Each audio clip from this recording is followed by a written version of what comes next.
துறவியின் தவ வாழ்க்கை கலைந்தது. ஒரு கிராமத்துல ஒரு துறவி இருந்தார். அவர்கிட்ட நிறைய சீடர்கள் இருந்தாங்க. அப்படி சீடர்களோடு அவர் இருந்துட்டு இருக்கும்போது ஒரு இளைஞர் சீடனும் இருந்தான். அவன் மிகவும் துருதுருப்பாக இருப்பான், சுறுசுறுப்பாக இருப்பான். அவங்க சொல்கிற வேலையை எல்லாத்தையும் கடகடன்னு செய்வான். அதில் அந்த இளைஞனை பார்த்து அந்த துறவி சொன்னார், எனக்கு அடுத்தபடியாக நீ தான் இந்த இடத்துல இருப்ப. நான் உன்கிட்ட ஒன்று சொல்லுறேன், அதை மட்டும் கேட்டுக்கோ. உன் வாழ்க்கையில் பூனையை அனுமதிக்காத அப்படின்னு சொல்லிக்கிட்டு கொஞ்ச நாள்லேயே அவர் இறந்து போயிடுறாரு. அந்த சீடருக்கு பூனையை அனுமதிக்காதையா, அதுனா என்னது அப்படின்னு அவர் யோசித்து பார்க்குறாரு. அவருக்கு ஒன்றுமே புரியலை. அப்போ இந்த பூனையை அனுமதிக்காதுன்னு இவர் சொன்னார். அவர்கிட்டையும் கேட்க முடியாது, ஏன்னா அவர் இறந்துட்டார். அப்போது அவருக்கு ஒரு யோசனை வந்துச்சு. அவரோட தோழர், ஒரு வயசான தோழர் இருந்தார். அப்போ அவர்கிட்டயே போய் கேட்போம், எதுக்கு இவர் பூனையை அனுமதிக்காதுங்க அப்படின்னு சொன்னார் பார்ப்போன்னு. அதே போல் அவரும் போய் கேட்க போகிறாரு அந்த துறவியை பார்த்து, எதுக்கு அந்த பெரிய துறவி என்னை பார்த்து பூனையை அனுமதிக்காதுன்னு சொன்னாங்க அப்படின்னு கேட்காது. அதுக்கப்புறம் அந்த நண்பன் துறவி சொல்லுகாரு, அவரோட வாழ்க்கையில் ஒரு பூனையால் அவர் துறவு வாழ்க்கையே இழக்க நேரிட்டு, அதனால தான் அவர் பூனையை வாழ்க்கையில் அனுமதிக்காதுன்னு சொன்னார். அது எப்படி அப்படின்னு அந்த இளைஞர் சீடன் கேட்கான். அப்போ அவர் சொல்லுகாரு, அந்த இப்போ இறந்து போன துறவியோட வாழ்க்கையே நடந்தது இப்போ சொல்லுவாங்க. அந்த இறந்து போன துறவி சின்ன பையனாக இருக்கும், ஒரு இளைஞனாக இருக்கும்போது அவன் இல்லத்து வாழ்க்கையை திறந்துக்கிட்டு அவன் துறவு வாழ்க்கையை மேற்கொள்ளலாம் அப்படின்னு சொல்லிட்டு போகிறான். அப்போ ஒரு கிராமத்தில் போய் இருக்கிறான். அவனுக்கு உடமைன்னு இருக்கிறதே அவர்கிட்ட இருந்த 2 காவி துணி மட்டும்தான், வேறு எதுவுமே கிடையாது. அந்த கிராமத்து மக்கள் எல்லாரும் அவரை நல்ல ஒரு வீடு கொடுத்து அவங்கள்ட்ட இருக்கக்கூடிய சாப்பாடு எல்லாம் கொடுத்து அவர்கிட்ட தேவையான போதனைகள் எல்லாமே கேட்டுக்கிட்டே இருக்காங்க. அப்போ அவரும் அப்படியே வாழ்ந்துக்கிட்டே இருக்கார். அப்போது ஒரு நாள் என்ன ஆச்சுன்னா, ஒரு எலி அவரோட துணியை கிழிச்சு போட்டோடது அவர் அடுத்த மாற்று துணி கூட இல்லாமல் அவர் கஷ்டப்பட்டுக்கிட்டே இருந்தார். அப்போ அதை பார்த்த மக்கள் நீங்கள் இப்படி ஒரு துறவியாக இருந்துட்டு மாற்று துணிக்கு கூட கஷ்டப்படுறது ரொம்ப கஷ்டமாக இருக்குது, இந்த எலியை கொல்றதுக்கு பூனையை வளர்த்தா எலி இருக்காதுல்ல, எலி வராது அப்படின்னு சொல்லுவார். அப்போது அந்த துறவியை என்ன செய்யார், சரி நம்ம ஒரு பூனையைத்தான் வளர்ப்போமே அப்படின்னு சொல்லிக்கிட்டு ஒரு பூனையை வளர்க்குறாரு. அந்த பூனைக்கு அந்த கிராமத்து மக்கள் கொடுக்கக்கூடிய சாப்பாடு அவருக்கு அந்த எலி என்ன செய்யணும், அந்த பூனைக்கும் சேர்த்து அவர் சாப்பாடு பார்க்கணும். அதனால் ஒரு பூனைக்கும் சாப்பாடு பார்த்து இருக்காரு. அந்த பூனையும் நல்லா சாப்பிட்டு வளர்ந்துக்கிட்டே இருக்குது. அவங்க கொடுக்கக்கூடிய சாப்பாடு அந்த பூனைக்கே காணாம ஆகுது. அதுக்கு பிறகு என்ன செய்யலான்னு அந்த கிராமத்து மக்கள் அவரை பார்த்து சொன்னாங்க, அந்த பூனைக்கு பால் கொடுக்கறதுக்காண்டியாவது நீங்கள் ஒரு பசுவை வளர்க்கலாமே அப்படின்னு சொல்லுவாங்க. அவரும் யோசித்து பார்க்குறாரு, ஆமாம், ஒரு பசுவை வளர்த்துட்டோன்னா அப்போ அந்த பாலை கறந்து அந்த பூனைக்கு கொடுத்துக்கிடலாம், அப்போ நமக்கு சாப்பாடு நமக்கு நம்பி வந்ததை நம்மளே பார்த்துக்கிடலாம் அப்படின்னு யோசிச்சுட்டு இருப்பார். அப்போது அந்த பசுவை வளர்த்து அந்த பசுக்கு கூட சாப்பாடு வைக்கல் எல்லாமே அவரும் என்ன செய்யார், அவர் துறவுக்கு வந்ததையே மறந்து அவர் அந்த பசுவை வெளியே கூட்டிகிட்டு போகிறது, அந்த சந்தையில் போய் புல் வாங்குறது, அப்படிப்பட்ட வேலையெல்லாம் அவர் செஞ்சுக்கிட்டே இருக்கிறார். அப்போ அங்குள்ள மக்கள் எல்லாரும், ஐயோ இந்த துறவி இவ்வளோ கஷ்டப்படுகாங்களே, அப்போது எங்கள் ஊரில் இந்த ஒரு பொண்ணு இருக்கா, அவள் விதவை தான், அவள் இந்த மாடையும் பார்த்து இந்த உங்கள் பூனை எல்லாமே பார்த்துக்கிடுவா, உங்களுக்கு தேவையான சாப்பாடை பொங்கியும் தருவா அப்படின்னு சொல்லுவாங்க. அவரும் யோசித்து பார்க்காரு, சரி அப்போ நம்ம அந்த மாடை பார்க்கறதுக்கு ஒரு பொண்ணு வராள அப்படின்னு சொல்லிட்டு இருக்கிறாரு. அதே போல் அந்த பொண்ணு என்ன செய்கிறா, அந்த மாடை பார்ப்பா, எல்லா அந்த மாட்டில் இருந்து பால் கறந்து பூனைக்கும் கொடுப்பா, எல்லாமே செஞ்சிட்ருக்கா. ஏன்னா அவளுக்கு சாப்பாட்டும் பார்க்கணும். அவள் சாப்பாட்டுக்கு என்ன செய்கிறான்னா, அவர் அந்த துறவி இருந்த வீட்டுக்கு பக்கத்தில் கொஞ்சம் இடம் கிடக்கு, அதில் அவன் நெல்களை விதைச்சி அவன் நெல் அறுவடை செஞ்சு எடுத்துகிட்ருக்கா. அப்போ அந்த துறவி என்ன செய்யார், அவன் நமக்கும் சேர்த்து தானே சாப்பாட்டுக்கு கஷ்டப்படுகா, அப்போ நம்மளும் சேர்ந்து அந்த வேலையை செய்யலாமேன்னு அவரும் சேர்ந்து நெல்லை அறுக்கிறாரு. நெல்லை அறுத்து அவங்களே சமைச்சு சாப்பிட ஆரம்பிக்கிறாங்க. அப்போ அவருக்கு ஒரே சந்தோஷம், நம்மளே நெல் அறுத்து நம்மளே சாப்பிட ஆரம்பிச்சிட்டோம் அப்படின்னு ஆட்களும் போயிட்டுருக்கும்போது அவர் அவரோட இந்த இல்லற வாழ்க்கையே ஆரம்பிக்க ஆரம்பிச்சிட்டாரு. அவர் துறவுக்கு வந்ததே மறந்து அவர் வந்து அந்த பூனையை பார்க்குறது, அந்த மாட்டை பார்க்குறது, அந்த பெண் கூடயே வாழ்க்கையை நடத்திக்கிட்டே வந்துட்டார். அப்போ அவருக்கு ஒரு குழந்தையும் பிறந்தாச்சு. அப்படியே நாட்கள் போயிட்டே இருக்கு. அப்போ எல்லாரும் சிரிக்கிறாங்க அவரை பார்த்து. அவர் எதுக்கு வந்தாருன்னே மறந்து அவர் இல்லற வாழ்க்கையை மீண்டும் வாழ்ந்துக்கிட்டு இருக்காரு அப்படின்னு. அது ஒரு நாள் அவர் ஒரு காட்டு வழியாக போயிட்டுருக்கும்போது அவர் யோசித்து பார்க்குறாரு, நம்ம எதுக்கு இங்கே வந்தோம்? நம்மளே ஒரு இல்லற வாழ்க்கையை விட்டுக்கிட்டு தான் இந்த ஊருக்கு வந்தோம். இந்த ஊருக்கு வந்து நம்ம இன்னொரு இல்லற வாழ்க்கையை நடத்திட்டு இருக்கோமே அப்படின்னு நினச்சிக்கிட்டு அவர் அந்த பிள்ளைகளுக்கு தேவையானதை எல்லாத்தையுமே பூர்த்தி செஞ்சுக்கிட்டு அவர் துறவு மேற்கொள்ள ரிட்டனும் வந்துட்டார். துறவு மேற்கொண்டு இப்படி ஒரு நிறைய பேருக்கு போதனைகள்லாம் பண்ணி இந்த வயசாகி இப்படி இறந்துட்டாரு அப்படின்னு சொல்லிட்டு அந்த நண்பர் வந்து இந்த இளைஞர்கிட்ட சொல்லிட்டு இருக்காரு.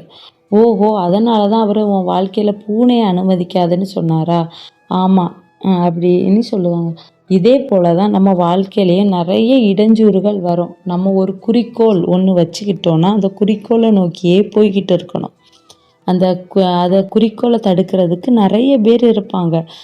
சில பேர் கேலியாக பேசலாம், சில பேர் எகக்காலமாக பேசலாம். எது பேசினாலுமே நம்ம கண்டுக்கிடாமல் நம்ம குறிக்கோள் எதுவோ அந்த ஒரு குறிக்கோளையே நோக்கியே போயிட்டு இருந்தோன்னா நம்ம வாழ்க்கை நல்லா தான் இருக்கும். அந்த குறிக்கோளை விட்டுக்கிட்டு நம்ம பாதியில் வரக்கூடிய இடைஞ்சூறு கூடயே இருந்துட்டோம்னா நம்ம குறிக்கோளை நம்ம எப்போவுமே அடைய முடியாது.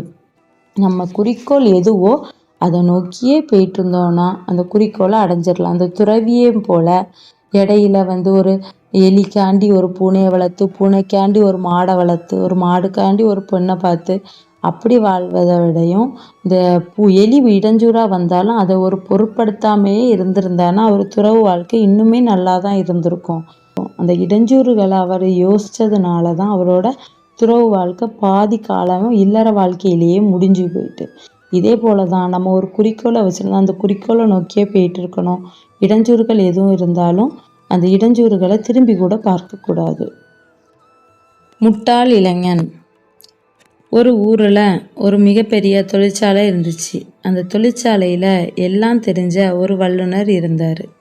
அங்கே அவர் வேலை பார்த்துட்டு இருக்கும்போது அவரோட வேலை என்னதுன்னா, அங்கே புதுசாக வேலை செய்கிறவங்களுக்கு அந்த வேலையை கற்றுக் கொடுக்கறது. அதுதான் அவரோட வேலையாக இருந்துச்சு. அப்போது அந்த தொழிற்சாலையில் ஒரு இளைஞன் வந்து வேலைக்கு சேர்றான். அந்த இளைஞனை பார்க்கும்போது ரொம்ப சுறுசுறுப்பாகவும் ரொம்ப திறமை வாய்ந்தவனாகவும் இருக்கான். அப்போது அந்த வல்லுநர்கிட்ட அவன் தொழில் படிக்கிறதுக்கு போகிறான். தொழில் படிக்கும்போது அந்த இளைஞனை பார்த்து அந்த வல்லுனர் வந்து 2 விஷயம் சொல்லி கொடுக்குறாரு. நீ வாழ்க்கையில் முன்னேறதுக்கு இந்த 2 வழிமுறையை கடைப்பிடிச்சிட்டனா நீ வாழ்க்கையில் முன்னேறலாம் அப்படின்னு சொல்கிறாரு. அப்போது அந்த இளைஞனும் அது என்ன வழிமுறை சொல்லுங்க அப்படிங்க. அப்போ அதுக்கு அவர் சொல்லுகாரு, நீ வந்து அதிகமாக பேசக்கூடாது யாருக்கிட்டேயும். அதிகமான பேச்சு உன் வேலையை சிதற வெடிக்கும். 2வது, உனக்கு உன் தகுதி இதுதான், நான் இந்த வேலை தான் பார்ப்பேன், சின்ன வேலை பார்க்க மாட்டேன் அப்படின்னு நீ எதுவுமே சொல்லக்கூடாது. உனக்கு இந்த தொழிற்சாலையில் தெரியாத வேலையே இருக்கக்கூடாது. நீ எல்லா வேலையுமே கற்று இருக்கணும். இது சின்ன வேலை நான் செய்ய மாட்டேன், இது பெரிய வேலை நான் செய்ய மாட்டேன் அப்படின்னு இருக்கக்கூடாது. எல்லா வேலையுமே நீ தெரிஞ்சுக்கிட்டனா அது உன் பிந்தைய காலத்துக்கு அது மிகவும் உதவும் அப்படின்னு சொல்லுவார். அப்படி நாட்களும் போயிட்டே இருக்குது. 10 வருஷம் கழிஞ்சாச்சு. அந்த வல்லுனர் வந்து ரிட்டையர்ட் ஆகக்கூடிய காலம் வந்தாச்சு. அப்போது ஒரு நாள் அந்த இளைஞனை பார்க்குறாரு. அவனே இருக்கிறான். அவர் வந்து ரிட்டையர்ட் ஆகுறாரு. ரிட்டையர்ட் ஆகி நிறைய நாள் ஆகுது. ஒரு நாள் அந்த வல்லுனரை பார்க்கறதுக்கு அந்த இளைஞன் போகிறான். அந்த வல்லுனர் வந்து இளைஞரை நோட் பண்ணுவார். நோட் பண்ணும்போது அவனோட மிந்தி இருந்த சுறுசுறுப்பும் அந்த திறமையும் எதுவுமே இல்லாமல் அவன் ரொம்ப சோர்வாகவே இருக்கான். அந்த வல்லுனர் கேட்குறாரு, ஏன் நீ இப்படி சோர்வாக இருக்க, நீ பழைய மாதிரியே இல்லையே அப்படின்னு கேட்குறாரு. அதுக்கு அந்த இளைஞன் சொன்னானா, ஆமாம், நான் இவ்வளோ நாள் இந்த தொழிற்சாலையில் எல்லா வேலையுமே நான் செய்கிறேன். ஆனால் எனக்கு வந்து ஒரு பதவி உயர்வு கூட இல்லை. ஆனால் எல்லாருமே அவங்க வீணான பேச்சினாலேயே அவங்க வந்து பேசியே அவங்க வந்து அதிக இடத்த பெற்று அவங்க வந்து அதிக பதவி உயர்வு பெற்றுட்ருக்காங்க. நான் எவ்வளோ வேலை செஞ்சாலும் நான் இதே நிலமையில தான் இருக்கேன். அதனால் எனக்கு அந்த தொழிற்சாலைக்கு போகிறதுக்கு விருப்பமே இல்லை அப்படின்னு சொல்லுவான். அதை கேட்ட வல்லுனர், நீ அப்படி வருத்தப்படாத. நீ இவ்வளோ நாள் செஞ்ச வேலை வந்து அந்த கம்பெனியில் நீ ரொம்ப சிறந்தவனா, உன் மனசாட்சிக்கு துரோகம் இல்லாமல் சொல்லு. நீ இவ்வளோ நாள் செஞ்ச வேலையில் நீ உனக்கு திருப்தியாக செஞ்சியா? நீ எல்லா விஷயத்துலேயும் சிறந்தவனாக இருந்தியா அப்படின்னு கேட்குறாரு. அந்த இளைஞனும், ஆமாம், நான் எல்லாத்துலேயுமே சிறந்து தான் இருந்தேன் அப்படின்னு சொல்லுவார். அப்போது அந்த வல்லுனர் சொல்லுவார், அப்போது நீ வந்து ஒரு நாள் விடுப்பு கொடு, அந்த தொழிற்சாலைக்கு ஒரு நாள் போகாமல் இரு. உனக்கு இப்போ ரெஸ்ட்டு தேவைப்படுதுல, அதனால் நீ விடுப்பு போட்டுக்கிட்டு நீ தூங்கு, நல்லா தூங்கு அப்படிங்கிறார். அதையும் கேட்டுக்கிட்டு அவன் எந்திக்கிறான். ஆனால் அந்த வல்லுனர் வந்து அடுத்தது ஒரு விஷயம் சொல்ல வராரு. அதை அவன் கவனிக்கவே இல்லை. கவனிக்காமல், சரி அப்போ நான் என்னடா பதவி உயர்வுன்னெலாம் சொல்லிகிட்டு இருந்தேன், இவர் என்ன விடுப்பு போட சொல்லுகாரு அப்படின்னு சொல்லிட்டு அவர் சரி வல்லுனர் சொல்லிட்டார்ல, நம்ம அதையே செய்வோம் அப்படின்னு சொல்லிட்டு அவனும் அந்த ஒரு நாள் லீவு போடுவான். விடுப்பு போட்டு அடுத்த நாள் வேலைக்கு போகிறான். வேலைக்கு போனோடது அந்த மேலதிகாரி சொல்லுவார், நீங்கள் ஒரு நாள் விடுப்பு போட்டதோட இங்கே இருக்கக்கூடிய மிஷினில் வந்து சில பழுது பார்க்கறதுக்கு யாருக்குமே தெரியலை. நீங்கள் இந்த கம்பெனியில் எவ்வளோ சிறந்தவங்களாக இருக்கிறீங்கன்னு எனக்கு இப்போ தான் தெரியுது அப்படின்னு சொல்லிட்டு அந்த மேலதிகாரி வந்து இவருக்கு ஒரு பதவி உயர்வை கொடுத்து சம்பளத்தையும் கூட்டி கொடுக்குறாரு. ஓஹோ, இதுதான் நம்ம அந்த வல்லுனர் சொன்னதா அப்படின்னு நினச்சிட்டு இவனுக்கு எப்பெல்லாம் தேவைப்படுதோ, எப்பெல்லாம் பதவி உயர்வு வேணுமோ அப்போல்லாம் இவன் வந்து லீவு போட்டுக்கிட்டே இருக்கான். அப்போது லீவு போட்டு ஒவ்வொரு வாட்டியும் அவன் லீவ் போடுற நேரம் பதவி உயர்வு கிடைக்கும், அவன் சந்தோஷமாக பணம் கிடைக்கும், அந்த ஆளை வேலைக்கு போவான். அப்படி கொஞ்ச நாள் பண்ணிக்கிட்டே இருந்திருக்கான். அப்போது ஒரு நாள் இதே போல் விடுப்பு போட்டுக்கிட்டு அவன் வந்து கம்பெனிக்கு அடுத்த நாள் போகிறான். நேரம் அங்கே வெளியே நிற்கக்கூடிய வாட்ச்மேன், நீங்கள் இனி இந்த கம்பெனிக்கு போக முடியாது, உங்களை இந்த வேலையிலேருந்து தூக்கிட்டாங்க அப்படிங்காரு. அவனுக்கு ஒரே அதிர்ச்சி, எப்படி இவங்க நம்மளை வேலையை விட்டு தூக்கலாம் அப்படின்னு போய்க்கும்போது, நீ சும்மா லீவு போட்டுகிட்டே இருக்கப்பா, அதனால் உனக்கு இன்றைக்கி வேலை கிடையாது, நீ இன்றைக்கி கிளம்பலாம் அப்படின்ட்டாங்க. அப்போ இவன் ரொம்ப கஷ்டமாகி, இந்த வல்லுனர் தானே நம்மளை லீவ் போட சொன்னாருன்னு இவன் அந்த வல்லுநர்கிட்ட போய் கேட்க போகிறான். நீங்கள் எதுக்காண்டி என்ன லீவ் போட சொன்னனால நான் எனக்கு தேவைப்படுற நேரம்லாம் லீவ் போட்டு எனக்கு பதவி உயர்வு கிடச்சி, ஆனால் இப்போ என்னென்னா நான் எதிர்பாராமலே இந்த வேலையை விட்டு என்னை தூக்கிட்டாங்க அப்படின்னு சொல்லுவேன். அப்போ அந்த வல்லுனர் சொல்லுகாரு, தேவைப்பட நேரம் நான் ஒரு நாள் தான் உன்னை விடுப்பு போட சொன்னேன், நீ உனக்கு தேவைப்படும் போதெல்லாம் நீ விடுப்பு போட்டுட்டு இருந்திருக்க, அப்போ எப்படி உன்னை வந்து பதவி உயர்வில் வைப்பாங்க? நான் நாள் நான் உன்கிட்ட ஒரு நாள் விடுப்பு போட சொன்னதை நீ கவனிச்ச, அடுத்தது நான் உன்னை 2வது ஒரு விஷயம் சொல்ல வந்தேன், நீ அதை கவனிச்சியா? இல்லை. அதனால தான் உனக்கு இந்த வேலை போயிட்டு. ஒரு டியூப் லைட் இருக்குது, அது ஒரு வாட்டி வெட்டி எரிஞ்சால் நம்ம ஓகே ரிட்டன் ரிப்பேர் பண்ணி பார்க்கலாம் அப்படின்னு இருப்போம். அது சும்மா வெட்டி வெட்டி வெட்டி வெட்டி எரிஞ்சிட்டு இருந்தால் அதை நம்ம என்ன செய்வோம்? புதுசாக ஒன்று தான் போடுவோம். அதே போல் தான் நீ உன் வேலையில் ஒழுங்காக இருந்திருந்தனா உன்னை அந்த டியூப்லைட் போல் வச்சுருப்பாங்க. நீ என்னென்னா வெட்டி வெட்டி எரிஞ்சிட்டு இருந்த, அதனால் அவங்க ஒன்றை தூர போட்டுட்டு அதில் புதுசாக ஒரு டியூப்லைட் எடுத்து போட்டுட்டாங்க. அதனால் அவங்க புதுசாக ஒரு வேலைக்கு ஒருத்தங்களை சேர்த்துட்டாங்க. நீ என்ன வேலை செய்கிறியோ அதை அதிகமாக நேசிக்க தான் உன்னை சொன்னேன். உனக்கு தேவைப்படும் போது பதவி உயர்வுக்கெல்லாம் உன்னை லீவ் போட சொல்லலை. ஒரு நாள் லீவ் போட்டாலே உன்னோட அருமை வந்து இந்த கம்பெனிக்கு தெரிஞ்சிருக்கும். அதை நீ உன் செயலை கரெக்டாக ஆட்டியிருக்கணும். ஆனால் நீ என்ன செஞ்சனா, உனக்கு தேவைப்படும் போதெல்லாம் விடுப்பு போட்டுட்டு உன் சௌரியத்துக்கு நீ அங்கே வேலைக்கு போன, அதனால தான் உனக்கு நீ வேலை இல்லாமல் இப்போ நிற்கிற அப்படின்னு சொல்லுவார். அந்த இளைஞனும் வருத்தத்தோடு இருக்கான். ஞானத்தை எப்படி பெறலாம்? ஒரு குறுநில மன்னன் ஒரு நாட்டை ஆட்சி செஞ்சுட்டு வந்தார். ஆட்சி செஞ்சிட்ருக்கும்போது அவரோட அமைச்சர் மிகவும் புத்திசாலியாகவே இருந்தார். அவன் இளம் வயதிலேயே ரொம்ப மிக மிக புத்திசாலியாகவே இருந்தான். அவனோட அவனுக்கு அரசபையில் கிடைக்கக்கூடிய பைசா அனைத்தையும் அவனுக்கு மட்டுமே செலவிடாமல் அந்த கிராமத்தில் இருக்கிற ஏழைகள் எல்லாருக்கும் சாப்பாடு போட்டுட்டு இருந்தான். அவன் அந்த அரசபையிலேயே அவன் வாழலாம். ஆனால் அவன் என்ன செய்வானா 1.5 மணி நேரம் நடந்து அவன் கிராமத்துக்கு போய் அங்குள்ள மக்களோட பிரச்சனைகள் எல்லாம் தீர்த்துக்கிட்டு தான் அந்த அமைச்சர் அரசபைக்கு வருவார். அவர் செயல் நல்ல பண்புகள் எல்லாம் பார்த்து அரசருக்கு ரொம்பவுமே அவர் அந்த அமைச்சரை பிடிக்க ஆரம்பிச்சிட்டு, அமைச்சரை பிடிச்ச பிறகு அமைச்சரோட அரசருக்கு என்ன கருத்து, ஏதாவது மனக்கருத்துக்கள் எது இருந்தாலுமே இந்த அமைச்சர்கிட்ட சொன்னா அந்த அமைச்சர் எல்லாத்துக்குமே விளக்கம் கொடுப்பாரு. அப்போ ஒரு நாள் அமைச்சருக்கு ஒரே மனசுக்குள்ள ஒரு கஷ்டமா இருந்துச்சு. அந்த மனக்கசப்பை அந்த அமைச்சர்கிட்ட அந்த அரசர் சொல்ல ஆரம்பிச்சாரு. இந்த ஊர்ல இந்த நிறைய கிராமத்து இருக்கு. இந்த கிராமத்துல ஒவ்வொரு அரசரும் வேலை செஞ்சுக்கிட்டு இருக்காங்க. வேலை செய்யும்போது அவங்க பெரிய பெரிய அரசபைகளை உருவாக்குறாங்க. ஆனால் எனக்கும் இந்த அரசபைகளை உருவாக்கணும்னு ரொம்ப நாள் ஆசை. ஆனால் நான் என்ன செய்கிறேன், என்னால் ஒரு நாளும் பெரிய பெரிய அரசபைகளை உருவாக்க முடியலை. என் மக்களெல்லாம் நான் நல்லா தான் பார்க்குறேன். ஆனால் ஒரு நாளும் என்னால் அவங்களோட மனசை புரிஞ்சு என்னால் பெரிய அரசவைகளை உருவாக்க முடியாமல் போயிருமோன்னு எனக்கு பயமாக இருக்குது. என் ஆசைகள் கனவாகவே போயிருமோன்னு பயமாக இருக்குது அப்படின்னு சொல்லுவார். அப்போது அந்த அமைச்சர் சிரிச்சுக்கிட்டு சொன்னாராம், நானும் இப்படிப்பட்ட மனநிலையில தான் இருந்தேன். இப்போதான் என் மனநிலைகள் மாறி நான் இப்போ தான் தெளிவான குறிக்கோளை அடைஞ்சிருக்கேன். அதனால தான் நான் எப்போவும் தெளிவாகவே இருக்கேன் அப்படின்னு சொல்லுவார். அப்போ அவருக்கு அவர் எப்படி தெளிவடைஞ்சாரு அதுக்குன்னு ஒரு கதையை சொல்லுவார் அரசர்கிட்ட.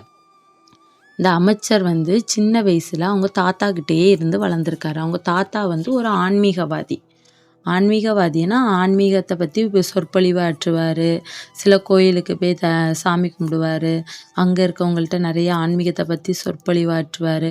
அப்படி அவரோட வாழ்க்கை நடந்துக்கிட்டே இருந்திருக்கு. அப்போ இந்த அமைச்சரும் சின்ன பையனாக இருந்து துருன்னு இருப்பார். அவங்க தாத்தா பேசுகிறக்கூடிய சொற்பொழிவுகளெல்லாம் கேட்டு கேட்டு இவனும் ஆன்மீகத்தில் அதிக சொற்பொழிவு, யார் ஆன்மீகத்தை பற்றி பேசினாலும் இவரோட குரல் தான் ஒசந்து இருக்கும். அந்த லெவலுக்கு அவர் ரொம்ப சிறந்தவராக இருந்தார். அப்படி ஒரு நாள் அந்த ஆன்மீகவாதிகள் நிறைய பேர் அந்த கிராமத்தில் இருந்தாங்க. அவங்க எதை பற்றி பேசினாலும் அவங்க பேசுகிறது அந்த ஞானத்தை பற்றி தான் பேசுவாங்க. அந்த ஞானத்தை பற்றி பேச ஆரம்பிச்சிட்டாங்கன்னா அதிகமாக பேச ஆரம்பிப்பாங்க. அவங்க பேசுறது மட்டுமே இருக்குமே தவிர அந்த ஞானத்தை நீங்கள் அடைஞ்சிருக்கீங்களான்னு கேட்டால் யாருக்கிட்டேயுமே பதில் இருக்காது. அப்போ இந்த ஞானத்தை எப்படி அடையலாம் அப்படின்னு யோசிக்கும்போது அவன் நிறைய ஆன்மீகவாதிகிட்ட சொற்பொழிவாற்றுவான், கேட்பான். ஆனால் அவனுக்கு அந்த ஒரு திருப்தியே இல்லாமல் இருந்தான். அப்போ அந்த கிராமத்துக்கு ஒரு கௌரவ புத்தர் வராரு. அவர் ஞானத்தை பற்றி பேசிக்கிட்டு எல்லாருமே ஞானத்தை அடையலாம், ஆனால் எல்லாரும் ஞானத்தை அடையலான்னு சொல்லும்போது இந்த இளைஞன் ஓடியே போய் அந்த அமைச்சர் சின்ன வயசுலலாம் இருக்காரு, அவர் போய் கேட்குறாரு, அப்போ ஞானத்தை எல்லாருமே எப்படி அடைய முடியும்? எல்லாரும் ஞானத்தை அடையணும்னா எப்படி அடையிறதுக்கு? ஆனால் யாருமே இதுவரை ஞானத்தை அடைஞ்சது இல்லை. நீங்கள் உங்களோட நிறைய சிஷ்யர்கள் இருக்கிறாங்க, ஆனால் யாருமே ஞானத்தை அடையலை, நீங்கள் மட்டும்தான் ஞானத்தை அடைஞ்சிருக்கீங்க, அது எப்படி அப்படின்னு கேட்கான். அப்போது அந்த புத்தர் இவனை பார்க்குறாரு. பார்த்துக்கிட்டு அப்போது நீ இந்த கிராமத்தில் இருந்து ஒரு பேப்பர் எடுத்து எல்லாத்துட்டையும் அவங்களோட விருப்பங்களும் அவங்க என்ன நிறைவேறணும் அவங்களுக்கு நினைக்கிறாங்களோ அதையும் நீ அந்த பேப்பரில் எழுதி வாங்கிட்டு வா அப்படின்னு சொல்லுவார். அதை பட்டியலிட்டு நீ கொண்டுட்டு வா அப்படின்னு சொல்லும்போது அவனும் சரி, இந்த கிராமமே சின்ன கிராமம், அப்போ அவன் பட்டியலிடுறதுக்கு ரொம்ப நாள்லாம் ஆகாது, சீக்கிரம் முடிச்சிடலான்னு அவனும் சந்தோஷத்தில் அப்போ நமக்கும் ஞானத்தை அடையிறதுக்கு வழி சொல்லுவார்ல அப்படின்னு நினச்சிட்டு அவனும் எல்லாத்துட்டையும் ஓடி ஓடி போய் எல்லாத்துட்டையும் எழுதி வாங்கிட்டு அப்போ அந்த கிராமத்து மக்கள் நினைக்கிறாங்க அப்போ அந்த புத்தர் நம்மளோட ஆசைகள் எல்லாத்தையுமே நிறைவேற்றிடுவார் அப்படின்னு அந்த மக்களும் எல்லாமே எழுதி கொடுக்குறாங்க. எழுதி கொடுத்தோடது அந்த இளைஞன் கொண்டுட்டு போய் அந்த புத்தர்கிட்ட கொடுக்குறாரு. கொடுத்துட்டு இந்த இதில் எத்தனை பேர் ஞானத்தை அடையணும்னு தந்திருக்காரு சொல்லியிருக்காங்க சொல்லு அப்படின்னு சொல்லுவாங்க. அந்த பட்டியலை எடுத்து பார்க்கும்போது ஒவ்வொருத்தவங்களும் வீடு கட்டணும், எனக்கு நிறைய காசு வேணும், நிறைய தங்கம் கிடைக்கணும் அப்படி தான் எழுதியிருக்காங்களே ஒழிய யாருமே எனக்கு ஞானம் கிடைக்கணும்னு எழுதலை. இந்த புத்தர் கூட இருக்கக்கூடிய நிறைய ஆன்மீகவாதிகளுமே எனக்கு அவங்களுமே இந்த ஞானம் கிடைக்கணும்னு எழுதாமல் வேற ஏதோ எழுதியிருக்காங்க. அதனால் அந்த புத்தர் சொன்னாராம், எல்லாருக்குமே தேவைகள் நிறைய இருக்குது, ஆனால் யாருமே ஞானம் எவ்வளோ எப்படி இருந்தாலும் ஞானம் எல்லாருக்கும் கிடைக்கும். ஆனால் நம்மளோட தேவைகள் அனைத்துமே வேற ஒரு குறிக்கோள் வச்சே இருக்கும். நம்ம குறிக்கோள் ஞானம் அப்படின்னு குறிக்கோள்லேயே இருந்தால் மட்டும்தான் அந்த ஞானம் நமக்கு கிடைக்கும். நம்ம வேற செயல்லையோ நம்மளோட குறிக்கோள்கள் வேறையா இருந்துச்சுன்னா நம்ம மனசும் மூளையும் தடுமாறி வேற ஒரு பண்புக்கு தான் போவோம். நம்ம ஒரு நாளுமே ஞானத்தை அடைய முடியாது. இதுவே எடுத்துக்காட்டால் நமக்கு ஒரு பொருள் வேணும், அப்போ நம்ம என்ன செய்வோம், இந்த பொருள் கிடைக்கணும் தான் நினைப்போமே தவிர எல்லாத்துட்டையுமே சொல்லுவோம். எடுத்துக்காட்டால் நம்ம ஒரு ஃபங்க்ஷன் வீட்டுக்கு போகிறோம், ஒருத்தவங்க தொழிலதிபர் ஆகணும் அப்படின்னு சொல்கிறாங்க. தொழிலதிபராக ஆகணும்னு பேசிக்கிட்டே இருப்பாங்களே தவிர அவங்க படித்தது ஒரு விதமாக இருக்கும், அவங்க செஞ்சிட்ருக்கிறது ஒரு விதமாக இருக்கும். ஆனால் அவங்க குறிக்கோள் என்னதான் இருக்கும், தொழிலதிபர் ஆகணும். பேசிக்கிட்டே இருப்பாங்களே தவிர அதை எப்படி அடையணும், அந்த குறிக்கோளை எப்படி அடையணும்னு அவங்க சிறிதளவு கூட யோசிக்க மாட்டாங்க. ஆனால் அவங்களோட குறிக்கோள் என்னதான் இருக்கணும், அவங்க தொழிலதிபர் ஆகணும் தான் சொல்லுவாங்களே தவிர அதுக்கு ஒரு ஸ்டெப்பு படி கூட எடுத்து வைக்க மாட்டாங்க. அதே போல தான் இங்கே இருக்கவங்க எல்லாரும் ஞானத்தை எப்படி அடைகிறதுன்னு கேட்பாங்களே ஒழிய ஆனால் அதுக்கான படி எதுவுமே வைக்க மாட்டாங்க அப்படின்னு சொன்னார். அப்போ அதே போல் அந்த இளைஞர் அந்த அமைச்சர் அரசர்கிட்ட சொல்லுவார், நீங்களும் இந்த கிராமத்தில் எப்படியாவது பெரிய அரசவை கட்டி இந்த சின்ன குறுநிலத்தை பெரிய குறுநிலமாக மாற்றணும்னு பெரிய நாடாகவே மாற்றணும்னு நினைக்கிறீங்களே ஒழிய அதோட செயலை எதுவுமே பண்ணலை. ஏதாவது படி செயல் பண்ணால் மட்டும்தான் நீங்களும் இந்த பெரிய குறுநிலத்தை பெரிய நாடாக மாற்ற முடியும் அப்படின்னு இந்த அரசருக்கு இந்த அமைச்சர் விளக்கம் கொடுக்குறாரு. குரங்குகளின் ஏகாதேசி விரதம். ஒரு கிராமத்தில் ஒரு மலை கோயில் இருந்துச்சு. அந்த கோயிலில் தினமும் பூஜை நடைபெறும். அடிக்கடி பக்தர்கள் வந்து போய் இருப்பாங்க. அந்த இடம் எப்பவும் பரபரப்பாகவே இருக்கும். அந்த கோயிலுக்கு பக்கத்தில் ஒரு மரம் இருந்துச்சு. அந்த மரத்தில் நிறைய குரங்கு கூட்டங்கள் வாழ்ந்து வந்துட்டே இருந்துச்சு. அந்த குரங்குகள் நிறைய இடம் இருந்து ஏற்கனவே பல இடங்கள் மாறி மாறி அதுக்கு போதுமான சாப்பாடு எதுவுமே கிடைக்காம கடைசியாக இந்த மரத்தில் இப்போதைக்கு வாழ்ந்துக்கிட்டு இருக்காங்க. ஆனால் அந்த குரங்குகளுக்கு இப்போ நல்ல சாப்பாடு கிடைக்குது. ஏன்னா இந்த கோயிலில் எப்போவும் மக்கள் வந்து போய் இருக்கிறதுனால அந்த குரங்குகளுக்கு பழங்கள் கிடைக்கும், பல பொருட்களை திருடி சாப்பிடும், சிலவங்க கையிலேருந்து பிடுங்கி சாப்பிடும், சிலவங்க பிரசாதம் கொடுப்பாங்க. கோயிலில் எப்பவும் பிரசாதத்தை அது சாப்பிட்டுக்கிட்டே அங்கே எல்லா குரங்குகளும் சந்தோஷமாகவே இருந்துச்சு. அப்போ ஒரு நாள் அந்த கோயிலில் ஒரு சொற்பொழிவு நடந்துட்டு இருக்கும்போது எல்லா பக்தர்களும் நிறைய பேர் அந்த சொற்பொழிவு கேட்க வந்தாங்க. அப்போ 2 பேர் அந்த மரத்துக்கு அடியில் இருந்து அவங்க அந்த ஏகாதேசி விரதத்தை பற்றி பேசினாங்க. அப்போ ஒருத்தர் சொல்ல, இந்த ஏகாதேசி விரதம் நாளைக்கு வருது, எப்படியாவது விரதத்தை இருந்துடணும், நான் நல்ல ஏகாதேசி விரதம் இருப்பேன் அப்படின்னு ஒருத்தர் சொல்ல, இன்னொருத்தர் ஏகாதேசி விரதத்துக்கு நான் தண்ணியை தவிர வேற எதையும் சாப்பிட மாட்டேன், அந்த ஏகாதேசி விரதத்தை நம்ம கரெக்டாக கடைபிடிச்சிட்டோன்னா நம்ம அந்த கடவுளையே பார்த்துடலாம் அப்படின்னு சொல்ல 2 பேரும் ஏகாதேசி விரதத்தை பற்றி கடவுளை பார்த்துடலான்னு நல்ல புகழ்ச்சியாக பேசிக்கிட்டே இருந்தாங்க. அதை இந்த குரங்கு கூட்டங்கள் அந்த மரத்துக்கு மேலே இருந்து கேட்டுக்கிட்டே இருந்தாங்க. அப்போ அந்த குரங்கு கூட்டங்கள் எல்லாரும் ஒரு நாள் ஒரு கூட்டத்தை போட்டு நம்ம எப்படியாவது இந்த ஏகாதேசி விரதத்தை இருந்து அந்த கடவுளை நம்ம கண்டிப்பாக பார்க்கணும் அப்படின்னு நினைக்கும்போது அடுத்த நாளே ஏகாதேசி விரதம் இருந்துச்சு. அதே போல் அடுத்த நாளும் காலத்தை விடிஞ்ச பிறகு எல்லா குரங்குகளும் அந்த மலை கோயிலுக்கு பக்கத்தில் ஒரு அருவி இருந்துச்சு. அந்த அருவியில் போய் குளித்தாங்க. குளிச்சுக்கிட்டு எல்லோரும் ஒரு நாமத்தை போட்டுக்கிட்டு அந்த மரத்துல இருந்து வேடிக்கை பார்க்க ஆரம்பிச்சிட்டாங்க. அப்போ சூரியன் பொழுதாகி உச்சிக்கு வர உச்சி வர சூரியன் வர ஆரம்பிச்சாச்சு. கொஞ்சம் கொஞ்சமா வயிறு பசியும் எடுக்குது குரங்குகளுக்கு. என்ன செய்யன்னு தெரியாம எல்லாரும் இருந்தாங்க. அதுக்கு பிறகு அன்னைக்கு பார்த்து அந்த குரங்குகளுக்கு ஒரு சோதனை வந்துச்சு. எப்படின்னா, ஒரு பக்தர் வந்து கூட நிறைய மாம்பழங்களை எடுத்துட்டு வந்து அந்த குரங்குகளுக்கு சாப்பிட்றதுக்கு முன்னாடி கொண்டு வந்து வச்சாரு. வச்ச உடனே குரங்குகளுக்கு ஒரே பசியால இருக்கு, ஆனா சாப்பிடக்கூடாது அப்படின்னு நினச்சிக்கிட்டே இருந்தாங்க. அப்போ அந்த ஒரு குரங்கு வந்து சொல்லுச்சான், நம்ம விரதம் தானே இருக்கோம், இந்த பழங்களை பார்க்கலாம்ல, பார்க்கறதுல தப்பு ஒன்றும் இல்லை அப்படின்னு சொல்லிட்டு குரங்குகள் அந்த பழத்தை பார்த்துக்கிட்டே இருந்து.